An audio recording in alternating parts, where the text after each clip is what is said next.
Hello everyone, welcome to ইকুহিপাত সকলোকে এটি নতুন ক্লাছলৈকে স্বাগতম জনাইছো। আজিৰ এই ক্লাছটো খুব বেছি বিশেষ হ'বলৈ গৈ আছে কাৰণ যোৱাবাৰ আৰম্ভ কৰা এটা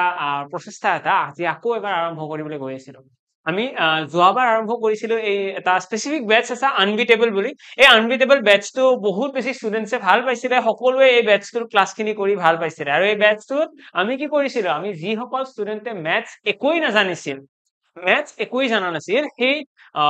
নাজানিছিল সেই গোটেইখিনি ষ্টুডেন্টে এক্সামত বহুত ভাল মাৰ্কছ স্কোৰ কৰিবলৈ সক্ষম হৈছিলে। যদি আমি সেই ক্লাছখিনিৰ কথা কওঁ, কেনেকুৱা ষ্ট্ৰেটেজিৰ ক্লাছ আছিলে বা এইবাৰ যোনে এই বেটছটো জইন কৰিছে গোটেইখিনিকে মই আজিৰ এই ক্লাছটো জনাব বিচাৰো। আমাৰ এই ক্লাছখিনি অকণমান ডিফাৰেণ্ট হয়। আমি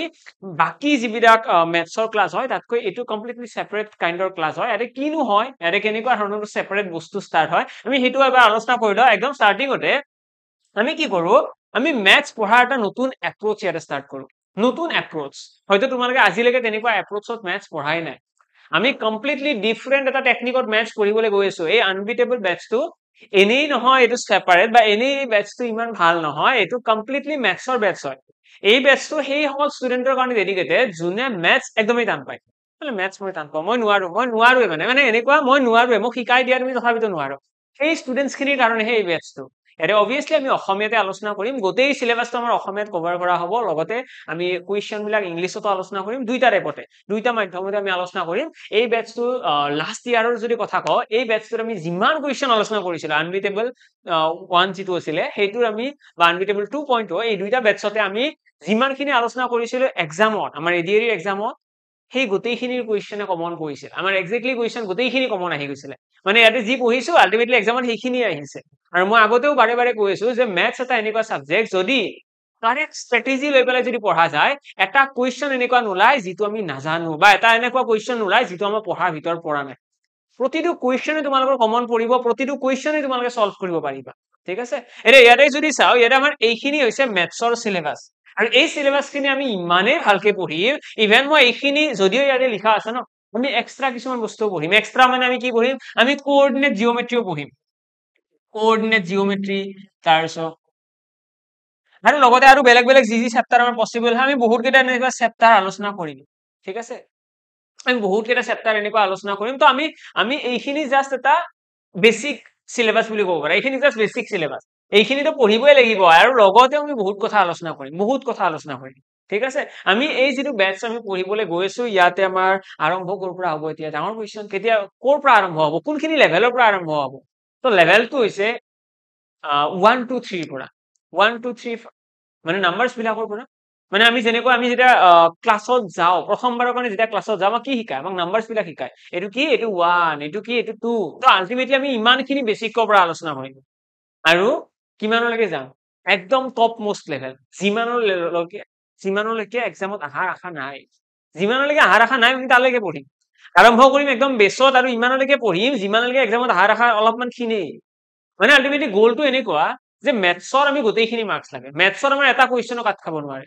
ঠিক আছে, আমাৰ গ'ল সেইটোৱে। আৰু তোমালোকে যদি কাট অফটোৰো কথা চোৱা, বা মেথছৰ যদি যোৱাবাৰৰ এক্সামৰ পেপাৰখন চোৱা, বা তাৰে আগৰবাৰখন কম্পেয়াৰ কৰা, তাহলে টাফনেছ লেভেলটো দিনক দিনে বাঢ়ি গৈ আছে। এইবাৰো মেথছৰ চিলেবাছটো নহয় যে বহুত ইজি হ'ব, মেথছৰ টাফনেছ থাকিব। এইবাৰৰ পেপাৰখন বহুত বেছি ডিফাৰেণ্ট কাইণ্ডৰ পেপাৰ হ'ব। তো সেইকাৰণে এইবাৰো মেথছত তোমালোকে ভালদৰে পঢ়িবই লাগিব, তেতিয়াহে তোমালোকে এক্সামত মেথছত মাৰ্কছ স্ক'ৰ কৰিব পাৰিবা। যদি ভাবিছা যে একো নপঢ়াকৈ মেথছটো কিবা এটা কৰিম, একদম এনচাৰ নাহিব, এটা কুৱেশ্যনো কাৰেক্ট নাযাব। তো সেইকাৰণে ভালদৰে পঢ়া, আৰু মানে ইগনোৰ কৰাৰ আমাৰ হাতত অপশ্যন নাই। আমাৰ হাতত সেই অপশ্যনটো নাই যে আমি মেথছটো নপঢ়াকৈ এক্সামটো ক্লিয়াৰ কৰিম, পঢ়িব লাগিব। এতিয়া পঢ়িলে আমাক এনেকুৱা এটা অপৰচুনিটিজ লাগে য'ত আমি বেছিকৰ পৰা পঢ়িব পাৰো। তেতিয়াহ'লে তোমালোকৰ হাতত এইখিনি এতিয়া সময় আছে, বা এইটো তোমালোকৰ হাতত বেটছ আছে, যিটো তোমালোকে একদম বেছিকৰ পৰা 1ৰ পৰা ষ্টাৰ্ট কৰি পেলাই একদম টপ মোষ্ট লেভেললৈকে পঢ়িব পাবা। ইয়াত আমি কেনেকৈ পঢ়িম, আমাৰ ষ্ট্ৰেটেজি কি, আমাৰ এই আনবিটেবল বেটছটো কিয় বেলেগতকৈ ডিফাৰেণ্ট, বা এইটো বেটছত আমি কিনো এনেকুৱা বেলেগ বস্তু শিকো। মোৰ এই যিটো বেটছ লঞ্চ কৰিছিলো, যিটো যোৱাবাৰ বহুতখিনি ষ্টুডেণ্টে ভাল পাইছিলে, তাতে পঢ়া প্ৰতিজন ষ্টুডেণ্টে কৈছিলে যে মেথছ এনেকৈ ক'তো পঢ়া নাই। এই কথাখিনি কিয় মেনশ্যন কৰিছিলে, তাৰ ৰিজনটো কি, আমি কিনো এনেকুৱা ছেপাৰেট পঢ়িলো। তো সেই ছেপাৰেট বস্তুখিনি এতিয়া মই তোমালোকক দেখাই দিছো। এই যিখিনি চিলেবাছ আছে ন, এই চিলেবাছখিনি আমি আকৌ ব্ৰেকডাউন কৰো। আমি কি কৰিম, ইয়াৰে প্ৰতিটো চেপ্টাৰকে আকৌ ব্ৰেকডাউন কৰি পেলাই বেলেগ এটা ষ্ট্ৰেটেজি ফ'ল' কৰো। যেনে কি এইটো চোৱা, আমি নাম্বাৰ চিষ্টেম চেপ্টাৰটোক ন এনেকুৱা সৰু সৰু ছেগমেণ্টত ভাঙি লওঁ। মানে নাম্বাৰ চিষ্টেম বুলি কোৱাৰ লগে লগে যদিও চেপ্টাৰটো বহুত ডাঙৰ, সেই চেপ্টাৰটো টোটেল নাম্বাৰ অফ কুৱেশ্যন কিমানটা আছে, 1 2 3 4 5 6, 6টা। মানে এই গোটেই নাম্বাৰ চিষ্টেম চেপ্টাৰটো যদি তোমালোকে কমপ্লিট কৰিব বিচাৰিছা তেতিয়াহ'লে তোমালোকে কি কৰিব লাগিব তোমালোকে 6টা ধৰণৰ কুৱেশ্যন চাব লাগিব যদি 6টা কুৱেশ্যন তোমালোকে কৰিব পাৰিলা তেতিয়াহ'লে তোমালোকে নাম্বাৰ চিষ্টেমৰ কনসেপ্ট ক্লিয়াৰ মানে এক্সামত যদি নাম্বাৰ চিষ্টেমৰ কুৱেশ্যন আহে এই 6টাৰ ভিতৰতে আহিব তো এনেকৈ আমি কি কৰো প্ৰতিটো চেপ্টাৰকে সৰু সৰু টপিকত ব্ৰেক ডাউন কৰি দিওঁ এতিয়া তোমালোকে যদি ইয়াৰে গোটেইকেইটা কনসেপ্ট ভালদৰে বুজি পালা যে ডিভিজিবিলিটি ৰুল কি হয় এইখিনি গোটেইখিনি মনত ৰাখা তাৰে ডাউন কুৱেশ্যন সলভ কৰা দ্যাটস ইট হৈ গ'ল ডিভিজিবিলিটি ৰুলৰ লগত ৰিলেটেড যদি কুৱেশ্যন আহে পাৰি তাৰপিছত চোৱা ইউনিট ডিজিট কনসেপ্ট কি হয় ইউনিট ডিজিটত কি কথা আছে তো সেই কনসেপ্টটো শিকি লওঁ তাৰপিছত তাৰে কুৱেশ্যন কেইটা পাৰিম তাৰপিছত আছে ৰিমাইন্ডাৰ থিওৰেম কি হয় সেইটো আমি ট্ৰাই কৰিম এটা মই তোমালোকক এটা কুৱেশ্যন দিব বিচাৰো যদি আমি -12ক যদি আমি 5 এৰে ডিভাইড কৰো তেতিয়াহ'লে ৰিমাইন্ডাৰ কি আহিব কমেন্ট বক্সত মোক কমেন্ট কৰাচোন এবাৰ কাৰণ যেহেতুকে এইটো ক্লাছ আমাৰ প্ৰথম ক্লাছ হিচাপে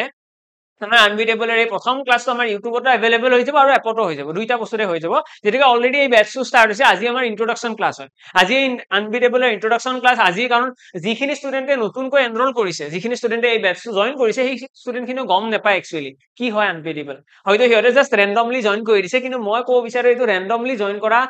বেচটো তোমালোকৰ কাৰণে বহুত বেছি বেনিফিচিয়েল হ'ব এইটো বেচত আমি আৰম্ভ কৰো একদম বেসিক লেভেলৰ পৰা আৰু শেষ কৰো একদম টপ মোষ্ট লেভেলত লগতে আমি এনেকুৱা কিছুমান স্ট্ৰেটেজি ফলো কৰো আমি এনেকৈ পাৰ্ট বাই পাৰ্ট কৰি লওঁ আমি চেপ্টাৰটোত মানে এটা নাম্বাৰ সিস্টেম বুলি ক'লে তাত কি আছে তাত এই 6টা কুৱেশ্যন আছে এই 6টা কনসেপ্ট আমি জানো নে নাই যদি জানো আমি গোটেইকেইটা কুৱেশ্যন জানো এক্সামত আমাৰ যিয়ে কুৱেশ্যন নাহক কি আমি কৰিব পাৰিমেই নাম্বাৰ সিস্টেমৰ এটা কুৱেশ্যন আমাৰ ৰৈ নাযায় তো এনেকে স্টাৰ্ট কৰি আমি গোটেই কমপ্লিট কৰো এতিয়া এইটো এটা কুৱেশ্যন থাকিল তোমালোকৰ কাৰণে -12/5 কৰি ৰিমাইন্ডাৰ কি আহিব যি সকলে কৈ আছে 2 তেতিয়াহ'লে ৰং তেতিয়াহ'লে বেলেগ কি এনসাৰ আহিব এইটো মোক কমেন্ট বক্সত জনাব লাগে ওকে নেক্সট আইছো এতিয়া এইখিনি বাৰু কমপ্লিট কৰিলো কৰাৰ লগে গম পালো নাম্বাৰ সিস্টেম খতম এটা ইয়াৰে পিছৰ চেপ্টাৰটো কি হতো ইয়াৰে পিছৰ ইম্পৰ্টেন্ট চেপ্টাৰ আছে এলসিএম আৰু এইচসিএফ এলসিএম আৰু এইচসিএফ কি আছে ইয়াতে আছে এইকেইটা টাইপ অফ কুৱেশ্যন কিমান আছে 1 2 3 4 5 6 7 8 আঠটা কুৱেশ্যন তাতে আকৌ ৰিমাইন্ডাৰ ৰিলেটেড যেটো কনসেপ্ট আছে ইয়াতে আকৌ আমাৰ তিনিটা টাইপৰ কুৱেশ্যন আহিব তো আলটিমেটলি 10টা কুৱেশ্যন ইয়াতে আমাৰ টোটাল 10টা টাইপৰ কুৱেশ্যন আছে তো 10টা কুৱেশ্যন যদি তোমালোকে ভালদৰে মন কৰিলা চাবা দেই এইবিলাক মানে কেনেকুৱা এক্সামলৈকে আমাৰ হাতত সময় আছে আমি কি কৰিম আমাক ক্লিয়াৰিটি লাগে ন আমি মেথছ নাজানো তো আমাক ক্লিয়াৰিটি লাগে তো মই ক্লিয়াৰিটি দি আছো মই ক'ব বিচাৰিছো যে লসাগু গসাগু টোটাল 10টা প্ৰশ্ন আছে 10টা প্ৰশ্ন পঢ়িব নোৱাৰিবা জানো 10টা প্ৰশ্ন ভালদৰে ফোকাস কৰিব নোৱাৰিবা নিশ্চয় পাৰিবা 10টা কুৱেশ্যন বুজি লোৱা এক্সামৰ ইয়াৰে বাহিৰত কুৱেশ্যন নাহে তো এই এডভান্টেজটো এইটো এনেকুৱা নহয় যে অকল মই কৈছো যে সবেই ক'ব পাৰে ইচ্ছা কৰিলে মানে মেথছৰ এইটো এডভান্টেজ মেথছৰ এইটোৱে ভাল যে মেথছত ভালদৰে পঢ়াৰ পাছত আমাৰ ডাউটছ নাথাকে যে মই নোৱাৰো নেকি এক্সামত সেই ডাউটছটো আমাৰ নাহে আমি এক্সাম যেতিয়াই নিদিও কিয় কালি এক্সাম দিও পৰখি দিও তাৰে নেক্সট ডে দিও আমি যেতিয়াই নিদিও কিয় আমি মেথছৰ কুৱেশ্যন পাৰিমেই ঠিক আছে তো আৰু কেনেকৈ আমি কনফিডেন্ট কেনেকৈ হওঁ আমাৰ ইমান কনফিডেন্স ক'ৰ পৰা আহে সেই কনফিডেন্স আহাৰ ৰিজনটো এইটো হয়তো মোস্ট অফ দা টিচাৰে কি কৰে এটা চেপ্টাৰ ল'ব তাৰ পৰা জাস্ট পঢ়াই গৈ থাকে তেতিয়া ষ্টুডেন্টছৰ সেই কনফিডেন্সটো নাহে যে মই পঢ়ি আছো কিন্তু মোৰ এক্সামত কমন পঢ়িব নে নাই মই তোমালোকক ক'ব বিচাৰো যে এলসিএম আৰু এইচসিএফত এই 10টা টাইপৰে কুৱেশ্যন আছে এই 10টাৰ বাহিৰে আৰু কুৱেশ্যন নাহে যদি এই 10টা কুৱেশ্যন তোমালোকে বুজি পাই গলা তোমালোকৰ আৰু চিন্তাৰ কোনো বিষয় নাই ঠিক আছে জাস্ট এই 10টা কুৱেশ্যন ভালদৰে বুজি যাব লাগে ধৰি লোৱা তোমালোকৰ কিবা এটা ডাউট আহি গ'ল সাপোজ ফৰ্মুলা বেসড ৰিলেটেড কুৱেশ্যনটো ডাউট আহি গ'ল ডাইৰেক্ট সুধি লোৱা যে ফৰ্মুলা ৰিলেটেড কুৱেশ্যন আৰু এবাৰ বুজাই দিও ইয়াৰে পিছৰ কুৱেশ্যনটো ডাউট আহি গ'ল সেইটো আৰু এবাৰ বুজাই দিও মোক মেছেজ কৰিলা তোমালোকে মোক মেছেজ কৰিবলৈ পাই যাবা টেলিগ্ৰামত মোক মেছেজ কৰিলে হওক ইনষ্টেন্টলি আমি ডাউট ক্লিয়াৰ কৰিম আমি প্ৰতিটো টপিককে পুৰা লাহে লাহে অসমীয়া প্ৰতিটো শব্দ আলোচনা কৰিম মানে ক'বলৈ গ'লে যদি একোই নাজানা ষ্টিল তোমালোকে বুজি পাবাই মানে মোৰ ওপৰত বিশ্বাস ৰাখা যে এই বেচটো আমি বুজি নাপাম জানো সব বুজি পাব যদি কিবা ডাউটছ থাকে তোমালোকে বেচটো সাপোজ বেচটোৰ ক্লাছ কৰি আছা যদি কোনোবা অলৰেডি এনৰোল কৰিছা এতিয়ালৈকে যদি কিবা ডাউটছ থাকে তোমালোকে এসপ্তাহ মানৰ ভিতৰত ডাউটছ থাকিলে তোমালোকে জনাই দিবা তাৰপিছত তোমালোকৰ যদি বেছি প্ৰবলেম থাকে তোমালোকে হয়তো ৰিফান্ড লৈ পেলাই গুচি যাব পাৰিবা পেমেন্ট ৰিফান্ড লোৱা এসপ্তাহ মান পিছত তোমালোকে বেচটো লেফ্ট ল'ব পাৰিবা যদি ভাল নালাগে ঠিক আছে কথাটো এনেকুৱা এটা কাৰণটো কি হৈ আছে জানো একচুৱেলি ইয়াতে কি হৈ আছে ইয়াতে যিকেইটা আমি টপিক আলোচনা কৰিব গৈছো এই টপিক কেইটা যেতিয়া এনেকৈ পাৰ্ট বাই পাৰ্ট পঢ়া যায় পঢ়ি ইণ্টাৰেষ্টিং লাগে বস্তুখিনি বহুত বেছি ভাল লাগে ইমানে বেছি ভাল লাগে যে আমাৰ এক্সামৰ আগত আমি 200% শিওৰ হ'ম যে এক্সামত যি আহিব আমি পাৰিমেই যদি সিলি মিস্টেক নকৰো এই সিলি মিস্টেক বিলাক কৰিব নালাগিব যেনে 2 পূৰণ 3 কিমান 6 মানে ফুলতে 5 লিখি দিলো সেইবিলাক কৰিলে আৰু উপায় নাই সেইবিলাক নকৰিলে হ'ল ঠিক আছে ওকে তো নেক্সট আমাৰ চেপ্টাৰ কি আহিব এলসিএম এণ্ড এইচসিএফ বুজিলো ঠিক একেইদৰে আমাৰ টাইম এণ্ড ওয়াৰ্কৰ চোৱা এতিয়া টাইম এণ্ড ওয়াৰ্কৰ আমাৰ কি আছে দুটা টাইপৰ কুৱেশ্যন আছে টাইম এণ্ড ওয়াৰ্কত মেইনলি দুটা টাইপৰ কুৱেশ্যন আছে এইটো হৈছে এটা কুৱেশ্যন আৰু এইটো হৈছে এটা কুৱেশ্যন এইটো কয় এলসিএম মেথড এইটো কয় এমডিএইচ মেথড বুজি পালা তো আমি এনেকুৱাকৈ ক্লিয়াৰিটি লওঁ যেতিয়া আমাক এনেকুৱা ধৰণৰ কোনোবা এজনে ক্লিয়াৰিটি দিব ক'বাত যদি আমি এনেকৈ পঢ়িব পাই আছো য'ত আমাক একদম ভালদৰে ক্ৰিষ্টেল ক্লিয়াৰ কৰি দেখাই দিছে আমাৰ প্ৰব্লেম কি হয় মই যদি তোমালোকক কওঁ যে তোমালোকে দৌৰা তেতিয়াহ'লে তোমালোকে হয়তো দৌৰিবা কিন্তু অলপ পিছত ভাবিবা যে কিয় দৌৰি আছো একো ৰিজন নাই ক'ত গৈ আছো মই যদি মই তোমালোকক কওঁ যে ইয়াৰে পৰা সেই জেগাখিনিলৈকে দৌৰা তেতিয়াহ'লে হয়তো তোমালোকে দৌৰিবলৈ ইজি হ'ব তোমালোকে কমচম আগত গ'ল এটা দেখি পাই আছা যে ইয়ালৈকে যাব লাগে যদি তোমালোকে সেই গ'লটোৱে দেখা নোপোৱা তোমালোকে ক'লৈকে দৌৰিবা ইয়াতেও তেনেকুৱা ইয়াতে আমি যেতিয়া গম পাম যে আমাৰ দুটা কুৱেশ্যন আছে আমি কি পঢ়ি আছো আমাৰ মাইণ্ডত এনি টাইম চলি থাকিব যে আমি এতিয়া পঢ়ি আছো টাইম এণ্ড ৱৰ্কত আমাৰ কি আছে দুটা টাইপৰ কুৱেশ্যন আছে সেই দুটা টাইপৰ কুৱেশ্যনৰ ভিতৰত আকৌ কি আছে প্ৰথম টাইপটোৰ ভিতৰত এইকেইটা সাব টাইপ সৰু সৰু কুৱেশ্যন বেসিক টাইপৰ এটা কুৱেশ্যন আছে লেফট কনচেপ্টৰ আছে জইন্ট কনচেপ্টৰ আছে লেফট বিফৰ কমপ্লিশন সেইটো টাইপৰ এটা কুৱেশ্যন আছে লগতে আছে অল্টাৰনেটিভ কনচেপ্টৰ তো আমাৰ আলটিমেটলি ইয়াতে পাঁচটা কুৱেশ্যন আছে তাৰে পাছত যদি চাও ইয়াতে আমাৰ কি আহিব ইয়াতে আহিব টাইপ 2 কুৱেশ্যন ইয়াতে আহিব ওয়ান কাইন্ড অফ পাৰসন এইবিলাক হয়তো এতিয়া দেখিবলৈ আচৰিত যেন লাগিব কি এইবিলাক কিন্তু এইবিলাক ফ্লো চাৰ্টে আমাক হেল্প কৰে আমি যিকোনো এটা কনসেপ্ট ভালদৰে বুজি লোৱা আৰু লগতে এই যিখিনি মই কনফিডেন্সৰ কথা কৈছো না কনফিডেন্স বিলাক এইবিলাকেই দিয়ে আমি ওয়ান কাইন্ড অফ পাৰসনৰ কথা পঢ়িম different type of person and hostel food কি হয় হোস্টেল ফুড হোস্টেলৰ খাদ্যৰ লগত জড়িত এলসিএম আৰু আমাৰ টাইম এণ্ড ৱৰ্কৰ কুৱেশ্যন হয় কুৱেশ্যনটো দি দিও নেকি দি দিছে এটা কুৱেশ্যন দি দিছো আমাক কয় এক্সামত যে এখন হোস্টেলত 100 জন ষ্টুডেন্টৰ বাবে 40 দিনৰ ফুড আছে 40 ডেজৰ ফুড আছে 100 জন ষ্টুডেন্টৰ বাবে 40 দিনৰ ফুড আছে যদিহে 40 students left the school ইয়াতে মই কৈ দিলো after 10 days 40 students left the school left the hostel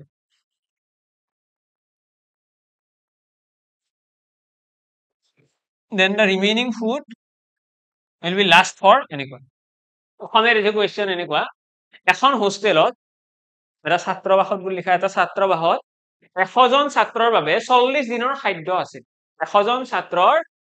40 দিনৰ খাদ্য আছে 10 দিনৰ পাছত 40 জন ছাত্ৰয়ে ছাত্ৰবাসটো এৰি গুচি যায় 10 দিনৰ পাছত 40 জন ষ্টুডেন্টে ছাত্ৰবাসটো এৰি গুচি যায় ৰৈ যোৱা খাদ্যখিনিৰে কিমান দিন যাব ৰৈ যোৱা খাদ্যখিনিৰে এতিয়া কিমান দিন যাব এইটো কুৱেশ্যন তো এইটো হৈছে আমাৰ এই হোস্টেল ফুডৰ লগত ৰিলেটেড বা এইটো কেতিয়াবা বেলেগ আৰ্মিৰ লগত ৰিলেটেড দিয়ে মানে এনেকুৱা টাইপৰ আমি কুৱেশ্যন বিলাক আলোচনা কৰিম এতিয়া এই কুৱেশ্যনটো তোমালোকে হয়তো ক'বাত নহয় ক'বাত এক্সামত দেখিছা হে এইবিলাক কুৱেশ্যন তো আমি কেনেকৈ এইবিলাক পঢ়িম আমি এনেকুৱা টাইপ অফ কুৱেশ্যন পঢ়িম আৰু এইটো সলভ কৰাৰ টেকনিক কি হ'ব সেইটো টেকনিকটো হৈছে MDH মেথড আমাৰ হাতৰ MDH মেথড থাকিব আমাৰ হাতৰ LCM মেথড থাকিব LCM মেথড আমি ইউজ কৰিম এইকেইটা কুৱেশ্যনত MDH মেথড আমি ফলো কৰিম এইকেইটা কুৱেশ্যন কেনেকৈ সলভ কৰে এইটো সলভ কৰাৰ কাৰণে আমি কি কৰো 100 জন ষ্টুডেন্টৰ 40 দিনৰ ফুড আছিলে তাৰে 10 দিন কি হল 10 দিন পাছতহে 40 জন গুচি গৈছে 10 দিন পাছত গুচি গৈছে মানে কিমান দিনৰ খাদ্য ৰৈ গৈছে মাত্ৰ 30 দিনৰ 100 জন ষ্টুডেন্টৰ 30 দিনৰ খাদ্য এতিয়া ৰৈ গৈছে আৰু এই ৰৈ যোৱা খাদ্যখিনি কোনে খাব এতিয়া এই ৰৈ যোৱা খাদ্যখিনি খাব 60 জন ষ্টুডেন্টে অৰ্থাৎ 30 এৰ এইটো কাটি দিয়া দুবাৰ 2 এৰ এইটো কাটি দিয়া 50 তো ফাইনালি আমাৰ आंसर আহি গল 50 ডেজ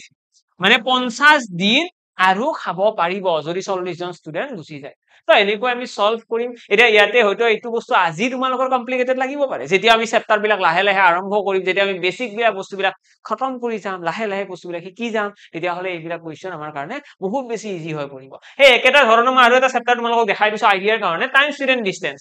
ষ্টুডেন্ট ডিসটেন্সত কি আছে ইয়াতে আমাৰ আছে এইকেইটা type of question time student ডিসটেন্সত কি আছে ফৰ্মুলা ৰিলেটেড আছে ইউনিট ৰিলেটেড কনসেপ্ট আছে এভাৰেজ স্পীড আছে ৰিলেটিভ স্পীড আছে পুলিশ এন্ড থিফ ৰিলেটেড আছে সুৰ পুলিশৰ কুৱেশ্যন জানানে নাই সুৰ পুলিশৰ কুৱেশ্যন আছে ক'ত আছে এইটো টাইম ষ্টুডেন্ট ডিসটেন্সত আছে ট্ৰেইন ৰিলেটেড প্ৰশ্ন ৰেলগাড়ীৰ লগত জড়িত প্ৰশ্ন নিশ্চয় দেখিছা চাগে এক্সামত ইয়েস ৰেলগাড়ীৰ লগত জড়িত প্ৰশ্ন ইয়াতে আহিব বোট এণ্ড ষ্ট্ৰীম নাওৰ লগত জড়িত প্ৰশ্ন নাও এখন নদীৰ উত্তৰ দিশত যোৱা বুলি যে কয় নদীৰ উত্তৰ বিপৰীত দিশত যোৱা বুলি যে কয় তো এই গোটেইবিলাক কথা কি হৈ আহিব টাইম ষ্টুডেন্ট ডিসটেন্সত আহিব তো আলটিমেটলি ইয়াতে আমাৰ কিমানটা কুৱেশ্যন হ'ব ফৰ্মুলা ৰিলেটেড এটা হৈ গল ইউনিট ৰিলেটেড এটা দুটা কুৱেশ্যন এভাৰেজ স্পীডৰ আমাৰ দুটা কুৱেশ্যন আছে চাবা দেই মই ইয়াতেও এইটো মেনশন কৰি দিও যে এই গোটেইকেইটা কুৱেশ্যন এনেকুৱা নহয় যে এটা কনসেপ্টৰ এটা কুৱেশ্যন ফৰ্মুলা ৰিলেটেড এটা আছে ইউনিট ৰিলেটেড এটা কুৱেশ্যন, এভাৰেজ স্পীডৰ দুটা কুৱেশ্যন আছে, ৰিলেটিভ স্পীডৰ আছে আমাৰ দুটা কুৱেশ্যন, পুলিচ আৰু থিফৰ ৰিলেটেড কুৱেশ্যন আছে আমাৰ এটাই কৈ দিয়া, এটা কুৱেশ্যনে আছে, কনচেপ্ট এটাই মানে ইয়াতে। ট্ৰেইন ৰিলেটেড কনচেপ্টৰ আহিব তিনিটা কুৱেশ্যন, বোট এণ্ড ষ্ট্ৰীমৰ কুৱেশ্যন আহিব তিনিটা কুৱেশ্যন। তো এইখিনি হৈ গ'ল আমাৰ ইয়াতে নাম্বাৰ অফ কুৱেশ্যন। তো কিমান হ'ল 3 3 6 7 8 9 10 11 12 13, মানে 13টা এনেকুৱা কুৱেশ্যন আছে যিকেইটা টাইম ষ্টুডেণ্ট ডিষ্টেন্সৰ সাফিচিয়েণ্ট। যদি কোনোবাই এই 13টা কুৱেশ্যন ভালদৰে বুজি পালা তেতিয়াহ'লে তোমালোকে আৰু টাইম ষ্টুডেণ্ট ডিষ্টেন্স ক'তো আৰু বেলেগৰ ইউটিউবত চাৰ্চ কৰিব নালাগে যে টাইম ষ্টুডেণ্ট ডিষ্টেন্স বাই সামথিং ছাৰ, সামৱান ছাৰ, এনেকুৱা ছাৰ, কোনোবা ছাৰ, কোনো চাৰ্চ কৰিব নালাগে। 13টা কুৱেশ্যন ভালকৈ শিকি লোৱা, একদম ভালকৈ। যদি কনচেপ্টুৱেলি পুৰা ষ্ট্ৰং হৈ যোৱা ন, কালিৰ পৰা আহি পেলাই পঢ়াই দিলে হ'ল, পঢ়াবও পাৰিবা, তেনেকুৱা মানে। জাষ্ট 13টা কুৱেশ্যন জানিব লাগে, সেই 13টা কুৱেশ্যন যদি ভালদৰে বুজি পালা, দ্যাটছ ইট। ইয়াৰে বাহিৰত কুৱেশ্যন এক্সামতো নাহে, তোমালোকে ক'তো কিতাপত নাপাবাও, তেনেকুৱা ৰেকৰ্ড, ঠিক আছে। এইখিনি পঢ়িলে সাফিচিয়েণ্ট মানে, বুজি পালা নে? আমাৰ ষ্ট্ৰেটেজি কেনেকুৱা, আমাৰ ষ্ট্ৰেটেজিটো এইটোৱে ন। আৰু এই ষ্ট্ৰেটেজিটোৰ কাৰণে আমাৰ ইমান কনফিডেন্স থাকে। আমাৰ কনফিডেন্স অহাৰ ৰিজন কি, আমি কিয় ইমান কনফিডেন্টত থাকো যে আমি এক্সামত চব পাৰিম, কিয় থাকো? তাৰ ৰিজন কি, আমি গোটেইখিনি জানো ন। আমি যদি এনেকৈ প্ৰতিটো চেপ্টাৰৰে প্ৰতিটো কনচেপ্ট ভালদৰে চাই যাওঁ, আমি কিয়নো নোৱাৰিম কুৱেশ্যন চল্ভ কৰিব। এতিয়া ইয়াৰে ভিতৰত দুই এটা কুৱেশ্যন তোমালোকৰ টাফ লাগিব পাৰে, তোমালোকে সুধিবা ন সেইটো কুৱেশ্যন, তোমালোকে লগে লগে কমেণ্ট বক্সত কমেণ্ট কৰিবা। আমাৰ ইয়াতে লাইভ ক্লাছ হ'ব, তোমালোকে এপত ডাইৰেক্টলি কমেণ্ট কৰিব পাৰিবা। কেতিয়াবা বোলে ক্লাছ কৰিব ৰৈ গ'ল, আজি বোলে টাইম নাপালো সেইটো টাইমত ক্লাছ কৰিব, একো প্ৰব্লেম নাই, ক্লাছটো ৰেকৰ্ডেড ফৰ্মেটত ইউটিউবত তোমালোকে এপত পায়ে যাবা। তো আল্টিমেটলি তোমালোকৰ ইয়াতে গোটেইখিনি সুবিধা আছে, তোমালোকে কৰিব কি লাগে এতিয়া, যিটো তোমালোকে এটা সময়ত আছিলে মেথছ নোৱাৰো সেই বস্তুটো এতিয়া চেঞ্জ কৰিব লাগে। কাৰণ মেথছ নোহোৱাকৈ এক্সাম পাছ একদম অনেষ্টলি কৈছো নকৰা, পচিবল নহয়। মেথছ এণ্ড ৰিজনিং মানে কম্বাইন কৰি পেলাই যদি কওঁ 55 কুৱেশ্যন আছে, হিউজ 55 কুৱেশ্যন নোহোৱাকৈ কেনেকৈ কৰিবা, লাগিবই। আৰু কাট অফটোতো দিনক দিনে ওপৰতে যাই আছে। তো সেইকাৰণে আমি এক্সামৰ কাৰণে এই মেথছৰ যিখিনি মাৰ্কছ আছে এইখিনি যাতে তোমালোকে একদম নিশ্চিত থাকিব পাৰা, তাৰেই মোৰ প্ৰচেষ্টা থাকিব। যিমান কেইজনে আহা এইটো বেটছত, লাষ্ট ইয়াৰো মই কথা দিছিলো, এনেকৈ এদিন কথা দিছিলো, হয়তো এতিয়াও ইউটিউবত সেই ভিডিঅ'টো আছে, মই কথা দিছিলো যে এইটো বেটছত আমি যিমান ক্লাছ কৰিম, তুমি যিমানে বেছি নোহোৱা কিয়, তুমি বোলে একোৱেই নাজানো, ষ্টিল চব বুজি পাবা, একো চিন্তা কৰিব নালাগে। জাষ্ট তোমালোকে ব্লাইণ্ডলি কি কৰিব লাগে, ব্লাইণ্ডলি ফ'ল' কৰিব লাগে, যিখিনি পঢ়াইছো চাই যাব লাগে, একো মাথা মাৰিব নালাগে। কেনেকৈ মুখস্থ কৰাই দিব লাগে সেইটো বস্তু মই মাইণ্ডত ৰাখিম, কেনেকৈ বস্তুবিলাক মনত ৰখাই দিব লাগে, কোনখিনি বস্তুত কনফিউজন আহিব পাৰে সেইটো বস্তু মই অলৰেডি গম পাওঁ, তো সেইটো বস্তু মই অলৰেডি বেছি ডিটেইলছত আলোচনা কৰি দিম, ঠিক আছে। বাৰু একো চিন্তা নাই, লাহে লাহে আমি ক্লাছবিলাক যেতিয়া আৰম্ভ কৰিম তোমালোকে ফেমিলিয়াৰ হৈ আহিবা বস্তুখিনিৰ লগত, যে কেনেকে আমি ষ্টাৰ্ট কৰিছো, আমাৰ কিয়নো আগতে আমি মেথছত মাৰ্ক পোৱা নাছিলো, আমাৰ কিনো ভুল হৈ আছিল, আমি ইমান টিচাৰ ফ'ল' কৰিছো, ইমান বেলেগ বেলেগ মানুহৰ পৰা পঢ়িলো, কিয় বুজি পোৱা নাছিলো। তাৰ ৰিজনটো হৈছে আমাৰ পঢ়া ষ্ট্ৰেটেজিটো, আমি অকণমান ষ্ট্ৰেটেজিটো চেঞ্জ কৰিব লাগিব। যিহেতুকে আমি পাৰা নাই ন, আমি ষ্ট্ৰেটেজি চেঞ্জ কৰিম। আৰু যদি কোনোবাই অলৰেডি পঢ়ি আছে সিহঁতৰ কাৰণে আৰু ভাল, যদি কোনোবাই চাপোজ পঢ়ি আছে, অলপ জানে মেথছ ভাল পায় পঢ়ি, তো সিহঁতে কি হ'ব, এই ক্লাছখিনি কৰাৰ পিছত সিহঁতে মানে 200% কি, সিহঁতেতো নিজকে 1000% চিয়ৰ হ'ব, 1000% চিয়ৰ যে মই মেথছত ফুল মাৰ্কছ পাম, এনেকুৱা ধৰণৰ কনফিডেন্স তোমালোকৰ আহি যাব। আৰু হয়তো কেতিয়াবা কি হয়, আমি যেতিয়া ৰেণ্ডমলি ক্লাছবিলাক কৰো, আমাৰ ইয়াতে দুই এটা কুৱেশ্যন ৰৈ যায়। আমাৰ কেতিয়াবা কি হয় যে চাপোজ এইটো এভাৰেজ স্পীডৰ কনচেপ্টটো ৰৈ গ'ল, কাৰোবাৰ তাত পঢ়িছো হয়তো এইটো ৰৈ যাব পাৰে কনচেপ্টটো ন, কিন্তু আমাৰ ইয়াতে একো ৰৈ নাযায়, কিয়, কাৰণ আমি প্ৰথমতে এই চাৰ্টখন লিখিয়ে লওঁ, ক্লাছ আৰম্ভ হোৱাৰ আগত আমাৰ এইখন চাৰ্ট থাকিব আগত, যে এইকেইটা টাইপ অফ কুৱেশ্যন আমি পঢ়িব লাগে। তাৰপিছত আমি এটা এটাকৈ সেই কনচেপ্ট বিলাকত সোমাই যাম, যে কোনটো কনচেপ্টৰ কাৰণে কি কি নলেজ লাগে, কোনবিলাক কথা আমি মনত ৰাখিব লাগিব, কিবা ইম্পৰ্টেন্ট পইণ্ট মুখস্থ কৰিব লগাও আছে নেকি, থাকিবও পাৰে দুই এটা মুখস্থ কৰিব লগা পইণ্ট, তো সেই মুখস্থ কৰিব লগা পইণ্ট বিলাক ক'ত, কুৱেশ্যন বিলাকত কি কেনেকৈ ঘূৰাব পাৰে, কুৱেশ্যন বিলাক কেনেকৈ আমাক ঘূৰাই দিব পাৰে, যে আমাক অলপমান চেঞ্জ কৰি দিয়ে ন। এক্সামত প্ৰায় দেখা পাওঁ কুৱেশ্যনটো সহজ কৰি নাৰাখে, ঘূৰাই পকাই পেলাই টাফ বনাই দিয়ে। তো সেই টাফ কেনেকৈ বনাব পাৰে, তো সেই গোটেইবিলাক কথাই আমি আলোচনা কৰিম, যাতে আমি এক্সামত চল্ভ কৰিব পাৰো, ঠিক আছে। নিঃসন্দেহে থাকা, এই বেটছটো যিকেইজনে আছা মই সকলোকে অলৰেডি কৈছো যে তোমালোকে একদম মেথছ ভাল পোৱা হৈ যাবা শেষলৈকে। বাকী লগ পাম সকলোকে নেক্সট ক্লাছৰ পৰা, নেক্সট ক্লাছৰ পৰা আমি আৰম্ভ কৰিম প্ৰথম চেপ্টাৰটো মেথছৰ একদম প্ৰথম চেপ্টাৰটো হৈছে কি, একদম প্ৰথম চেপ্টাৰ নাম্বাৰ চিষ্টেম নোহোৱাকৈ মেথছ আৰম্ভ নহয়, তো সেইকাৰণে প্ৰথমতে আমি আৰম্ভ কৰিম নাম্বাৰ চিষ্টেম, ঠিক আছে। লগ পাম সকলোৱে খুব ধুনীয়াকৈ পঢ়িম বুলি এটা প্লেনিং বনাই লোৱা। কেইদিনমান তোমালোকে টাইম দিয়া, এটলিষ্ট 5 দিন যেতিয়া তোমালোকে ক্লাছবিলাক চাবা, তাৰপিছত তোমালোকে ফিল কৰিবা যে হয়তো মেথছখন ইজিয়ে আছিলে, আমিয়ে ভুলকৈ পঢ়ি আছিলো ইমান দিন, হয় মেথছখন ইজিয়ে আছিলে, আমিয়ে ভুলকৈ পঢ়ি আছিলো। যেনেকৈ আমাক যদি কোনোবাই কিবা এখন কাগজত কিবা লিখি দিছে, সেইখন যদি মই ওলোটাকৈ পঢ়িব ধৰো, কি হয়, ওলোটাকৈ যদি পঢ়িব লগে পঢ়িব পাৰিম নেকি, একো নোৱাৰো। যদি কোনোবা এজন মানুহ এইবিলাক হয় নাই এনেকৈ নহয়, এনেকৈ চিধাকৈ পঢ়া, তেতিয়া কি হয়, গোটেইখিনি সহজ লাগি যায়। তো তেনেকুৱা কথা। তো আমি এতিয়া যিটো ষ্ট্ৰেটেজি ল'ম সেইটো তোমালোকে ফিল কৰিবা যে মেথছ সঁচাকৈ বহুত সহজ। লগ পাম সকলোকে নেক্সট ক্লাছত, আজিৰ কাৰণে ইয়াতে সামৰিছো ইন্ট্ৰডাকশ্যন ক্লাছটো। Thank you and bye bye.